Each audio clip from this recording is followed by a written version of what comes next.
মিথ্যা মামলা হলে আপনি কি করবেন এই বিষয়ে আমি কথা বলবো। আমি অ্যাডভোকেট ইমরান প্র্যাকটিস করছি নিয়মিত ঢাকা জাজ কোর্টে।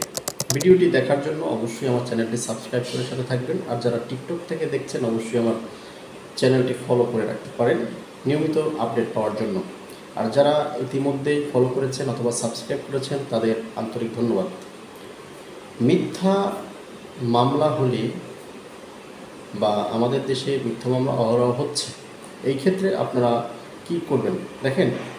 বিশেষ করে যারা ডিভোর্স দেয় তাদের ক্ষেত্রে এই মিথ্যা মামলাটা বেশি হয়।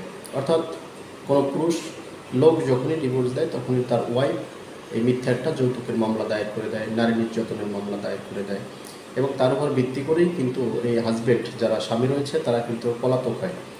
সেই ক্ষেত্রে পলাতক হলে বিপদ আছে। বিপদ এই কারণে যে আপনি যদি আদালতে নিয়মিত না থাকেন, আপনি যদি আপনার আইনজীবীর মাধ্যমে আপনার যে বক্তব্যগুলো রয়েছে সেগুলো যদি ঠিকঠাক মতো পরিচালনা না করেন তাহলে আপনার অ্যাগেনস্টে রাইটে চলে যেতে পারে। ধরেন একটি মিথ্যা মামলা হলো, এখন মিথ্যা মামলা হলে ওনাদের এভিডেন্সগুলো কিন্তু মিথ্যা থাকবে।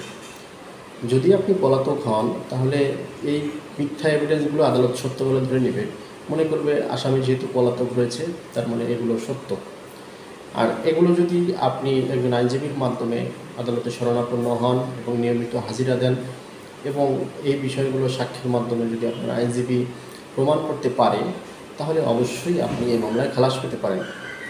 মনে রাখবেন, মিথ্যার পিছ হয় না, থাকে না। সত্য কখনোই চাপা থাকে না, মিথ্যার পিছপা হয় না। সুতরাং আপনারা ভেরি কেয়ারফুল হন। আপনার যদি কোনো মিথ্যা মামলা হয়, আপনি যদি সেটা মনে করেন হোক মিথ্যা অথবা সত্য, অবশ্যই আপনার লড়ার জন্য একজন আইনজীবীর সাথে পরামর্শ করে সেই অনুযায়ী ব্যবস্থা গ্রহণ করবেন।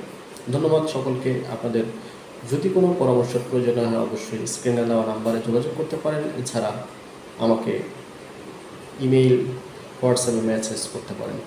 ভালো থাকবেন।